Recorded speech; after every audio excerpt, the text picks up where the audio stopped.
Bem-vindos ao Linguística em Minutos, do canal Linguística e Ensino, promovido pela Universidade do Estado do Rio de Janeiro.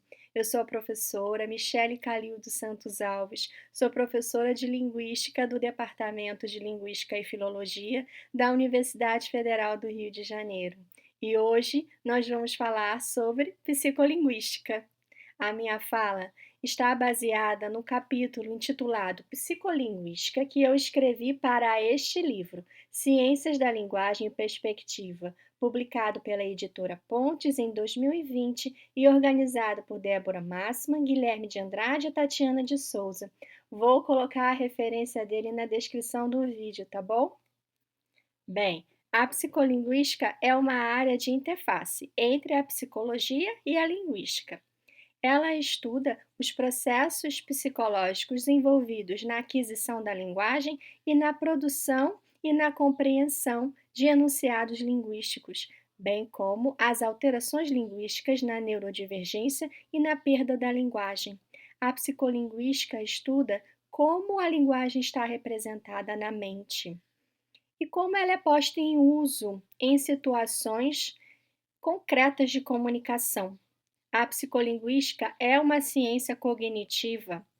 Ela enxerga a linguagem como uma cognição em diálogo com outras cognições, como a memória, a atenção, as emoções, a visão, o conhecimento de mundo, etc.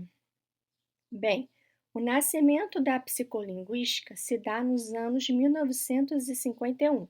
Este é o nascimento oficial, através de um seminário de verão organizado na Universidade Cornell, nos Estados Unidos, que reuniu psicólogos e linguistas. Após a Revolução Cognitivista, liderada por Chomsky na segunda metade dos anos 1950, a psicolinguística aproximou-se bastante da teoria da gramática gerativa. E uma das primeiras e mais importantes teorias psicolinguísticas foi a DTC, a teoria da complexidade derivacional. Bem, a DTC previa que quanto maior o número de regras transformacionais aplicadas na estrutura profunda para passar para a estrutura superficial, maior seria o custo cognitivo de processamento daquela sentença.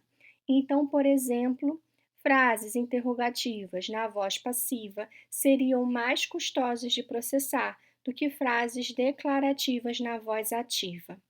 Bem, com o tempo, os estudos em psicolinguística não conseguiram provar a relação bionívoca entre regra transformacional e custo de processamento.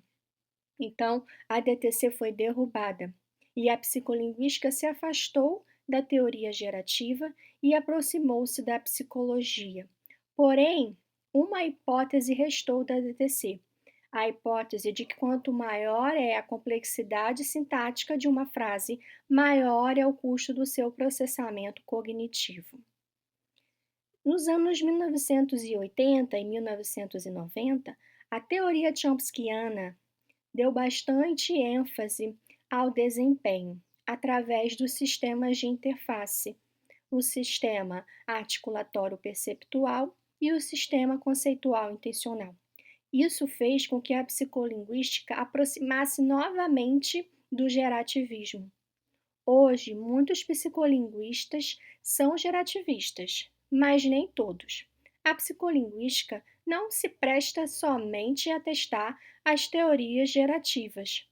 Ela possui modelos teóricos próprios, objetos de interesse específicos, e é uma ciência interdisciplinar que se comunica com várias outras ciências, como, por exemplo, a educação, conhecida como psicolinguística da educação.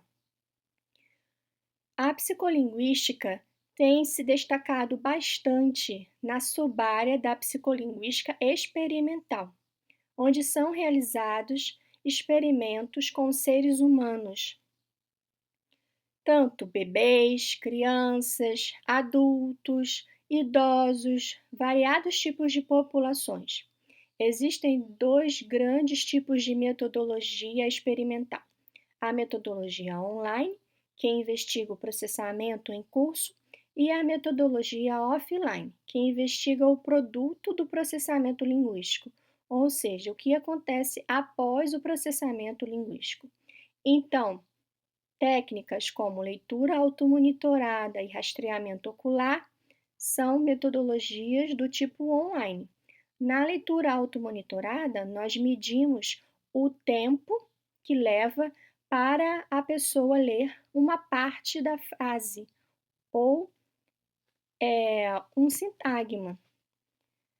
Já o rastreamento ocular é uma técnica mais sofisticada que é capaz de capturar os movimentos dos olhos durante a leitura, cronometrando assim o tempo que os nossos olhos ficam em determinada parte do texto.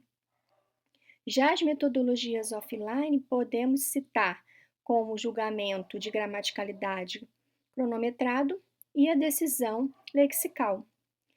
Então, nessas técnicas, nós medimos o tempo de resposta e também a resposta que foi dada pelo participante na pesquisa, ou seja, se ele julgou gramatical ou não a frase, ou se ele julgou aquela sequência de letras ou de sons, uma palavra ou não. Nós também medimos o tempo de reação, como eu disse, né? Ok, então agora vamos falar um pouquinho sobre as subdivisões da psicolinguística experimental. A psicolinguística experimental pode ser tanto de investigação da aquisição da linguagem, e aí a gente chama de psicolinguística desenvolvimentista, ou a psicolinguística que estuda o processamento da linguagem. Vamos começar pela psicolinguística desenvolvimentista. Os estudos em aquisição da linguagem têm mostrado que as crianças passam pelos mesmos estágios de desenvolvimento, variando o intervalo de tempo entre um estágio ou outro, dependendo da criança. Os psicolinguistas, então, descobriram que as crianças utilizam pistas fonológicas e prosódicas para descobrir as categorias funcionais, as classes de palavras, por exemplo. E isso é chamado de bootstrapping fonológico ou bootstrapping prosódico. E eles também utilizam pistas sintáticas para descobrir o significado das palavras, o que é chamado de bootstrapping sintático. Os estudos em aquisição da linguagem procuram descobrir quais são as estratégias linguístico-cognitivas que as crianças possuem para adquirir uma categoria sintática ou uma habilidade linguística. Então, os psicolinguistas procuram descrever quando e como acontece a aquisição da linguagem.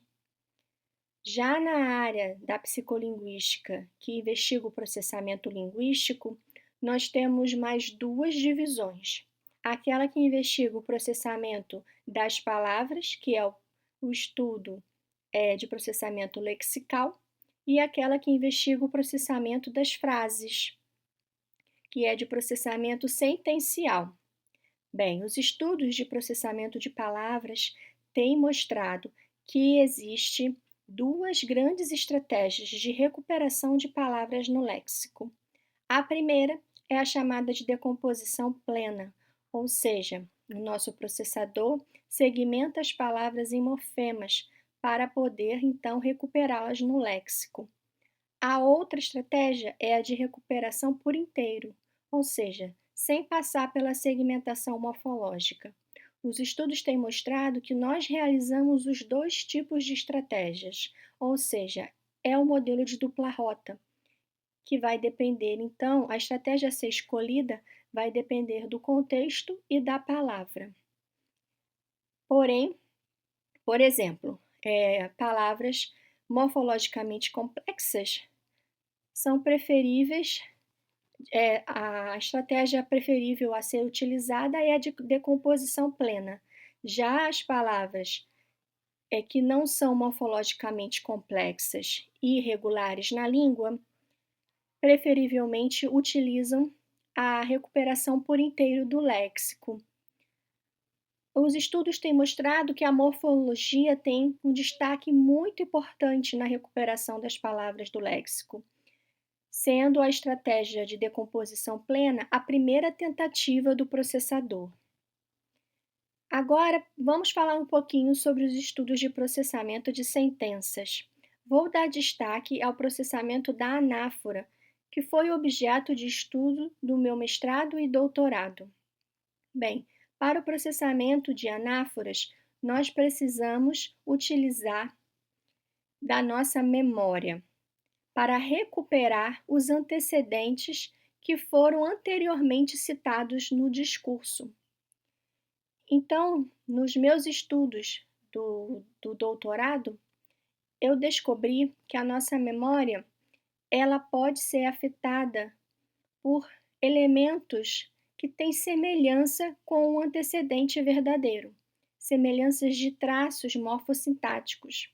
E o modelo que eu utilizei para explicar a recuperação dos antecedentes na memória foi o modelo de conteúdo endereçável, ou seja, a memória recupera os antecedentes a partir do conteúdo que eles têm. Portanto, candidatos a antecedentes que se parecem, formalmente falando, com os antecedentes-alvo, mesmo estando em posições sintáticas indisponíveis para o pronome, podem interferir no processamento da anáfora. Bem, eu espero ter conseguido explicar um pouquinho sobre a psicolinguística e eu convido a todos a procurar a saber mais sobre essa área. Ultimamente, a psicolinguística tem crescido muito no Brasil. Vários laboratórios têm realizado pesquisas de relevância internacional, sobretudo na área de educação, no que diz respeito ao processamento da leitura. Isso pode ajudar bastante a educação brasileira. A psicolinguística tem muito a contribuir, tanto na área teórica quanto na área de aplicação social. Bem, e é isso. Nos vemos no próximo vídeo. Um grande abraço a todos e obrigada!